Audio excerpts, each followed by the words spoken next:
అమ్మా అంత దూరం నుంచి వచ్చావు కదా, చేతులు కడుగా కడగనిచ్చేటటువంటి అదృష్టాన్ని ప్రసాదించు అని అర్ఘ్యం సమర్పయామి. ఇదేమిటి ఆడవాళ్ళకి యజ్ఞోపవీతం ఏమిటి?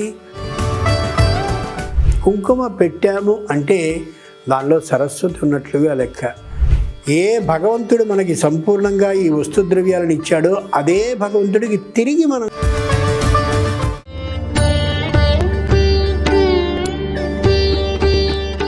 భక్తివన్ ప్రేక్షకులకు నమస్కారం.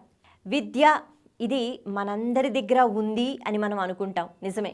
కానీ బాహ్య ప్రపంచంలో అంటే బయట దొరికే పుస్తకాలలో ఏ విద్య అయితే మనం నేర్చుకుంటూ ఉంటామో దీనివల్ల ఏం కలుగుతుంది అంటే మన డిగ్రీలు పెరుగుతాయి, లేకపోతే మనకు ఉద్యోగం వస్తుంది, ఇంతవరకు మాత్రమే అంటే కాదు, కొద్దిగా జ్ఞానం వస్తుంది. కానీ మనం ఆధ్యాత్మికంగా ఎదగాలన్నా, ఇంకా చెప్పాలి అంటే మనిషిగా పుట్టినందుకు మనం మంచి మార్గంలోకి వెళ్ళాలన్నా ఒక జ్ఞానం అవసరం. అందుకే శంకరాచార్యులు వారు కూడా భక్తి, జ్ఞానము, వైరాగ్యము అని అడుగుతారు. భక్తి ఉండాలి ప్రతి మనిషికి, ఆ భక్తిలో మళ్ళీ జ్ఞానం ఉండాలి, వైరాగ్యం ఉండాలి, ఆ వైరాగ్యంలో కూడా జ్ఞానం ఉండాలి. భక్తి కలగాలన్నా వైరాగ్యం కలగాలన్నా ఈ రెండిటికీ కూడా జ్ఞానం చాలా అవసరం. మనం వేసే ప్రతి అడుగులో జ్ఞానం ఉండాలి, మనం మాట్లాడే మాటలో జ్ఞానం ఉండాలి. ఇటువంటి ఈ జ్ఞానము పుట్టిన ప్రతి జీవికి అది అవసరమే. ఎన్నో జీవరాశులు కదా, వాటికి కూడా ఎంతో జ్ఞానాన్ని భగవంతుడు పెట్టాడు. కాకపోతే ఆ జ్ఞానాన్ని అభివృద్ధి చెందించుకోవడం అంటే ఆ పెంచుకోవటం అన్నది బహుశా ఆ ప్రాణులకు తెలియదు. కానీ మనకి ఎన్నో సాధనలు ఉన్నాయి. మనం జ్ఞానాన్ని ఎలా పెంచుకోవాలి, ఈ పెంచుకున్న జ్ఞానంతో మనిషిగా ఎలా తరించిపోవాలి, ఇంకా చెప్పాలి అంటే మన జ్ఞానం ద్వారా ఇతరులకి ఎలా ఆనందాన్ని మనం పంచివ్వాలి, ఇవన్నీ కూడా నేర్పిస్తుంది సరస్వతి అనుగ్రహం. మనకి సరస్వతి కటాక్షము ఉంటే ఎంతో భోగాన్ని అనుభవించవచ్చు. సరస్వతీ దేవి కూడా లక్ష్మీదేవిలాగా ప్రవాహం కోరుకుంటుంది. మన దగ్గర ఉన్న విద్య ఏదైతే ఉందో ఇది నలుగురికి పంచిపెట్టటము అన్నది ఎప్పుడైతే చేస్తామో మన దగ్గర ఉన్న విద్య కూడా పెరుగుతూ ఉంటుంది. ఆ విద్య వల్ల ఎంతో సంపద, తరిగిపోని సంపద మనకి లభిస్తుంది. అలాగే విద్యా సంపన్నులు ఎవరైతే ఉంటారో వాళ్ళు ఎల్లవేళలా గౌరవాన్ని అందుతారు. వాళ్ళు చూడటానికి ఎలా ఉన్నారు, వాళ్ళు ఏ ఉన్నత స్థానంలో ఉన్నారు అన్నది పక్కన పెడితే వాళ్ళ దగ్గర ఉన్న విద్య వల్ల వాళ్ళు విపరీతమైన గౌరవాన్ని పొందుతూ ఉంటారు. అందుకే లక్ష్మీ కటాక్షం కూడా లభించాలి అంటే సరస్వతి అనుగ్రహం ఉండాలి అని అంటారు. ఇలా సరస్వతీదేవి యొక్క ఆరాధన కేవలం విద్యార్థులు మాత్రమేనా, చిన్నపిల్లలు మాత్రమేనా అన్నది కాదు. మనం పుట్టిన దగ్గర నుంచి వెళ్ళిపోయేంత వరకు ప్రతి క్షణం మన ప్రవర్తన, అలాగే మన నడవడిక, వీటన్నిటికీ ఏ జ్ఞానం అయితే అవసరమో అటువంటి జ్ఞానాన్ని అందింపచేసే సరస్వతి స్వరూపాన్ని నిత్యమూ ఆరాధిస్తూ ఉండాలి. మరి పంచమి తిథి మాఘమాసంలో అనేటప్పటికీ సరస్వతి పూజ ఎక్కువగా కనిపిస్తూ ఉంటుంది. అటువంటి సరస్వతి ఆరాధన చాలా సులభంగా, తేలికగా అసలు ఎలా చెయ్యాలి, సరస్వతీదేవిని ఎలా ప్రసన్నం చేసుకోవాలి, ఇంతకీ సరస్వతీదేవిని ఏమి అడగాలి, వీటి గురించి ఇప్పుడు తెలుసుకుందాం. వచ్చేటటువంటి సరస్వతీదేవిని మన దగ్గర ఉన్నటువంటి విగ్రహంలోకి ధ్యాయామి, ధ్యానం చేసిన తర్వాత ఆవాహయామి. మన దగ్గరుండే విగ్రహంలోకి ఎవరిని రప్పిద్దాం అని అనుకుని అంతమందిలో ఉన్న సరస్వతిని ధ్యానించడం ఏదో అది ధ్యాయామి అయితే, ఆ సరస్వతీదేవిని మన దగ్గర ఉన్నటువంటి విగ్రహంలోనికి ఆవహింప చేయడం ఏదైతే ఉందో అది ఆవాహయామి, ఆవాహనం సమర్పయామి. అమ్మా సరస్వతి, నా దగ్గర ఉన్నటువంటి విగ్రహంలోనికి రా తల్లి, నీ ముఖంలోనికి ఈ ముఖం, నీ చేతుల్లోనికి ఈ చేతులు, నీ ఈ వక్షస్థల భాగానికి ఇక్కడుండే వక్షస్థలం, నీ పాదాల భాగంలోకి ఈ పాదాల భాగం, సరిగ్గా నా ఇంట్లో ఉండేటటువంటి ఏ విగ్రహం అయితే స్పష్టంగా కనిపిస్తుందో ఆ విగ్రహంలోకి నీ రూపం సంపూర్ణంగా ఆవహింపబడి నీ వీణలోకి ఈ వీణ, నీ చేతిలో ఉండే పుస్తకంలోనికి ఈ పుస్తకం, నీ చేతిలో ఉండే చిలుకలోనికి ఆ చిలుక, నీ చేతిలో ఉండే అక్షమాలలోనికి ఆ అక్షమాల, ఇలా ఆవహింపబడి పూర్తిగా ఆ విగ్రహంలోనికి నువ్వు రా తల్లి అని ప్రార్థించడం ఏదైతే ఉందో అది ఆవాహనం సమర్పయామి. ఇప్పుడు ఏమైంది, మన ఎదురుగా కనిపించేటటువంటి ఏ విగ్రహం అయితే సరస్వతీదేవి విగ్రహం ఉందో అది మట్టి బొమ్మ కానీ, గాజు బొమ్మ కానీ, రాతి బొమ్మ కానీ, మరోటి కానీ కానే కాదు, సాక్షాత్తు సరస్వతీదేవి అక్కడ అదిగో దానిలోనికి వచ్చినట్టు సరస్వతే కూర్చున్నట్టు.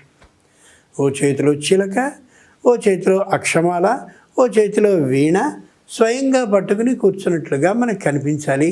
స్వచ్ఛమైనటువంటి పద్మంలో కూర్చుని ఈ పక్కనే హంస వాహనంగా ఉండేటటువంటిది, వాహనం నుంచి సరస్వతి ఇలా వేరుగా దిగి కూర్చున్నట్టుగా మనకు అనిపించాలి. అలాంటి తల్లి ఈ ఎదురుగా ఉన్న విగ్రహంలోనికి ఆవహింపబడింది అనడానికి గుర్తుగా ఆవిడకి కుంకుమని పెడతాం. కుంకుమ పెట్టాము అంటే దానిలో సరస్వతి ఉన్నట్లుగా లెక్క. కుంకుమని మనం పెట్టకపోయినట్టయితే ఇంకా ఆవాహన చెయ్యనట్లు లెక్క. ఆ కుంకుమని పెట్టాం. పెట్టిన తర్వాత అమ్మ వచ్చినట్లు లెక్క. అమ్మ రాగానే ఏం చేయాలి? పాద్యం సమర్పయామి. అమ్మా, నన్ను ఉద్దేశించి ఎక్కడో బ్రహ్మగారుండే సత్యలోకం నుంచి ఇంత దూరం నేను ప్రార్థించగానే వచ్చావా? అందుకోసం నీ పాదాలని నేను కడుక్కోగలిగిన అదృష్టాన్ని నాకు ఇచ్చావు తల్లి అని పాదాలని స్వయంగా కడగడానికి ఉద్యుక్తులమై మన దగ్గర ఉండేటటువంటి తమలపాకుని నీళ్ళలో ముంచి తమలపాకును చిన్న చుట్టలా చేసి ఒక కొద్దిగా నీళ్లు పట్టేలాగా ఇలా గుండ్రగా ఒక చిన్న పాత్రలా చేసి ఆ పాత్రతో అమ్మ యొక్క పాదాలని కడగాలి. కడుగుతూ ఉండేటటువంటి సందర్భంలో నేను కుడి పాదాన్ని కడుగుతున్నాను, ఇదిగో బొటన వేలు, అదిగో పక్క వేలు, అదిగో మధ్య వేలు, ఆ తరువాత వేలు, చిటికిన వేలు, ఇదిగో పాదాలని కడుగుతున్నాను అనేటటువంటి అభిప్రాయంతో కుడి పాదాన్ని ఎడమ పాదాన్ని పూర్తిగా మళ్ళీ పాదాలు రెంటిని కడుగుతూ ఎంత అదృష్టవంతుణ్ణి, ఎంత అదృష్టవంతురాలని, సాక్షాత్తు సరస్వతీదేవిని ప్రార్థించగానే నా ఎదురుగా వస్తే నేను రెండు పాదాలు కడగగలిగినంతటి అదృష్టానికి నోచుకున్నాను అనుకుంటూ పాద్యం సమర్పయామి. అమ్మా, అంత దూరం నుంచి వచ్చావు కదా, చేతులు కడగనిచ్చేటటువంటి అదృష్టాన్ని ప్రసాదించు అని అర్ఘ్యం సమర్పయామి. వెంటనే చేతుల్ని కూడా కడగడం. ఆ చేతులు ఎటువంటి చేతులు? అక్షమాలని పట్టుకునే చేతులు, వీణని మ్రోగించే చేతులు, పుస్తకాన్ని పట్టుకునే చేతులు, స్వయంగా అందరినీ ఆశీర్వదించే చేతులు, ఎంతమందికో విద్యా అనుగ్రహాన్ని ఇస్తూ అభయాన్ని ఇచ్చేటటువంటి హస్తం కలిగినటువంటివి అవి. అటువంటి ఆ చేతుల్ని పూర్తిగా కడుగగలిగిన అదృష్టానికి నోచుకుంటూ చాలా ఆనందాన్ని పొందాలి. ఈ వచ్చినటువంటి ఆ తల్లికి అర్ఘ్యాన్ని పాద్యాన్ని ఇచ్చాక అమ్మా అని చెప్పి ఆచమనీయం సమర్పయామి. స్వచ్ఛమైనటువంటి పాత్ర నిండుగా జలాన్ని తెస్తూ ఆ పాత్ర అక్కడ పెడుతూ ఆసనం సమర్పయామి. అమ్మా, కూర్చుని కదా నీళ్ళని తాగాలి, ఇదిగో ఈ ఆసనాన్ని పెడుతున్నాను అని ఓ ప్రత్యేకమైన సింహాసనాన్ని ఏర్పాటు చేసి అక్కడ ఆ తల్లిని కూర్చోబెట్టి అప్పుడు ఆచమన పాత్రను అందించాలి. ఆచమనం అంటే మంచినీళ్ళు అని అర్థం. స్వచ్ఛమైన జలాన్ని ఆవిడని కూర్చోబెట్టాక అందించాలి. మన ఇంటికి వచ్చినటువంటి చుట్టాన్ని ఏ విధంగా ఆదరించాలో ఆ విధానాన్ని తెలియచేసుకోవాలి అంటే, ఎవరూ చెప్పకుండా మనం నేర్చుకోవాలి అంటే, పూజని సక్రమంగా ఆచరించే విధానం ద్వారా మనకి మనమే తెలుసుకోవచ్చు. ఆ మంచినీళ్ళని ఆవిడ ఇచ్చిన తర్వాత ఆచమనీయం సమర్పయామి. ఆవిడ ఆచమనం చేసిన తర్వాత, తల్లి అంత దూరం నుంచి ఇక్కడికి వచ్చావు కాబట్టి స్నానం కోసం నేను స్వయంగా పంచామృతాలని సమర్పిస్తున్నాను అని చెప్పి ఆవు పాలు, ఆవు పెరుగు, ఆవు నెయ్యి, తేనె, పంచదార కలిపినటువంటి ఆ మిశ్రమాన్ని జలంతో కలిపి స్వయంగా పక్కన ఉంచి సరస్వతి సూక్తం కానీ లేదా సరస్వతి శ్లోకాలు కానీ లేదా సరస్వతికి సంబంధించిన అష్ట ఉత్తర శత అంటే 8 ఎక్కువైన 100 అంటే 108 నామాలతో అలా అమ్మవారిని స్తుతిస్తూ అత్యద్భుతంగా అభిషేకాన్ని చేయాలి మొత్తం మూర్తికి. అంత అభిషేకము పూర్తిగా చేసిన తర్వాత అమ్మ ప్రసన్నంగా ఉంటుంది. ఆ సందర్భంలో శుద్ధోదక స్నానం సమర్పయామి. ఆ పంచదార, ఆ తేనె, ఆ ఆవు పాలు, ఆవు నెయ్యి, ఆవు పెరుగు ఇవన్నీ పోస్తుంటే విగ్రహం అంతా అశుభ్రంగా ఉంటుంది కాబట్టి పూర్తిగా శుద్ధోదకంతో స్నానం చేసేసిన తర్వాత వస్త్రద్వయం సమర్పయామి. పూర్తిగా తుడిచేసి 2 వస్త్రాలని కట్టుకోవడం కోసం ఇవ్వాలి. అమ్మవారు తెల్లగా ఉండే లక్షణం కలిగింది కాబట్టి, తెల్లని వస్త్రాలు ధరిస్తుంది కాబట్టి, తెల్లని హంస మీదే వస్తుంది కాబట్టి, తెల్లని రంగు ఉన్న పుస్తకాన్నే ధరిస్తుంది కాబట్టి తెలుపు వస్త్రాలు అమ్మకి ప్రీతికరమని భావించి తెల్లనైనటువంటి వస్త్రద్వయాన్ని ఆవిడకి ఇవ్వాలి. ఆవిడ తెల్లని పుష్పాలనే ఇష్టపడుతుంది కాబట్టి వస్త్రాలతో పాటు పుష్పాలని కూడా సమర్పించి తెల్లని గంధాన్ని ఇచ్చి తల్లి నమస్కారం అని చెప్పి మామూలుగా ఆవిడకి ఈ విధమైనటువంటి పూజ అంతా మనం ముగించాక అప్పుడు యజ్ఞోపవీతం సమర్పయామి. ఇదేమిటి ఆడవాళ్ళకి యజ్ఞోపవీతం ఏమిటి, మగవాళ్ళకి కదా ఉండేది అని మనం అనుకుంటాం.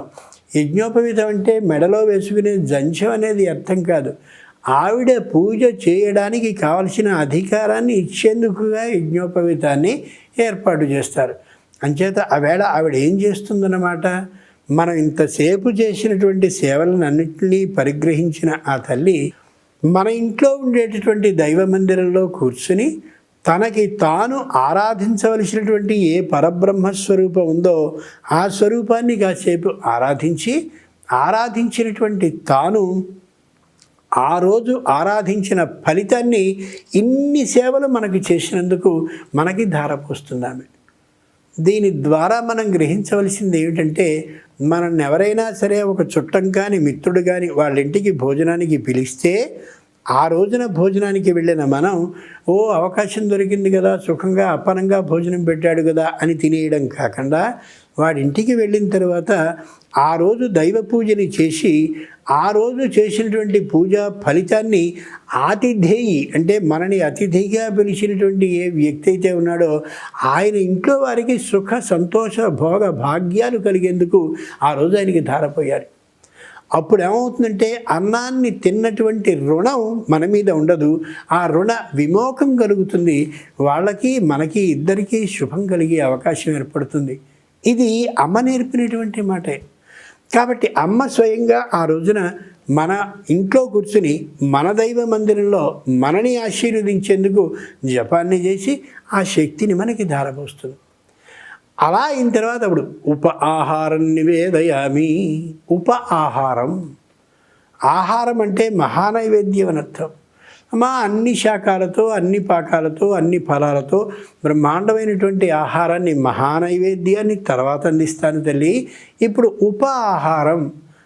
అంటే సమీపమైన ఆహారం, మహానివేదనకి సమీపంగా ఉండేటటువంటి ఉపాహారం, చిన్నదైనటువంటి ఆహారాన్ని నీకు నివేదిస్తున్నాను అని ఉపాహారాన్ని అమ్మ ముందు ఉంచి దాని మీద నీటిని చిన్నగా చిలుకరించి అక్కడ ప్రార్థనపూర్వకంగా నమస్కరిస్తూ ఓం భూర్భువస్సువః ఓం తత్సవితుర్వరేణ్యం భర్గో దేవస్య ధీమహి ధియో యో నః ప్రచోదయాత్ అని చెప్పి స్వయంగా ఆ జలాన్ని ప్రోక్షించిన తర్వాత ఈ మంత్రంతో శుద్ధి చేసి అమృతమస్తు, నేను తెచ్చినటువంటి ఈ ఫలాల్లో కానీ నేను వండినటువంటి ఈ వంటలో కానీ నేను చేసినటువంటి యథాశక్తిలో కానీ ఏదైనా లోపం కానీ ఉన్నట్టయితే అమృతమస్తు, దాంట్లో దోషం తొలగిపోయి అది అమృతంతో సమానమైన నగుగా కానీ ప్రార్థిస్తూ ఆవిడికి 5 విధాలుగా ఓం ప్రాణాయ స్వాహ, ఓం అపానాయ స్వాహ, ఓం వ్యానాయ స్వాహ, ఓం ఉదానాయ స్వాహ, ఓం సమానాయ స్వాహ అని 5 మార్లు అమ్మకి చూపించాలి. 5 మార్లు ఆహారాన్ని స్వీకరించమంటే 5 మార్లు అంతరాత్మలో ఉన్నటువంటి పరమేశ్వరుడికి నివేదన చేయడం అనే అర్థం. ఏ భగవంతుడు మనకి సంపూర్ణంగా ఈ వస్తుద్రవ్యాలను ఇచ్చాడో అదే భగవంతుడికి తిరిగి మనం సమర్పించడం అని దానిలోని భావం. అయిపోయిన తర్వాత ఆమె ఆహారాన్ని స్వీకరించిందని మనం అర్థం చేసుకున్నాక మధ్యే పానీయం సమర్పయామి. భోజనానికి మధ్యలో నీటిని అందిస్తూ ఉండాలి. చాలామంది భోజనానికి మధ్యలో నీటిని తాగకూడదు అని అంటుంటారు.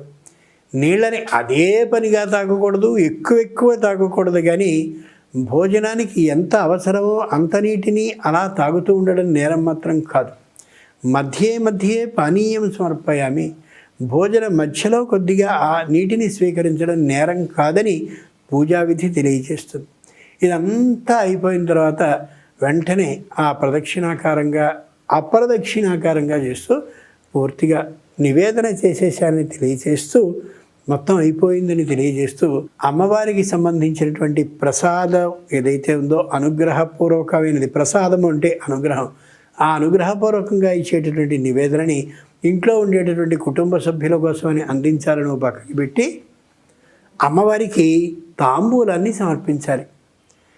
తాంబూలం నివేదయామి అని చెప్పి తాంబూలాన్ని అమ్మవారి దగ్గర పెట్టి, అమ్మా ఈ తాంబూలాన్ని స్వీకరించు అని ఆవిడ దగ్గర ఉంచితే ఆవిడ తాంబూలాన్ని వేసుకుని తాంబూల చర్వణం చేస్తూ ఉన్నటువంటి వేళ మనం అక్కడ కూర్చుని అమ్మవారికి నేను ఈవేళ ఫలాని వ్రతాన్ని చేయదలిచాను, లేదా ఫలాని పూజని చేయదలిచాను, లేదా ఇది చేయదలిచాను అని ప్రార్థిస్తూ ఆ పూజకి నువ్వు అనుమతించవలసిందని ప్రార్థిస్తూ అమ్మవారికి పూజ చేయడం ఏదైతే ఉందో అదిగో అది లఘు పూజా విధానం అని పెద్దలు చెప్పేటటువంటి మాట.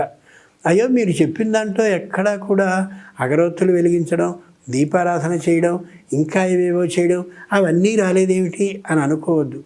ప్రధానమైనటువంటి పూజ ఏదైతే చేయబోతామో ఆ ప్రధానమైన పూజకి ప్రారంభంగా చేసేటటువంటి పూజా విధిని గురించి మనం చెప్పుకున్నాం.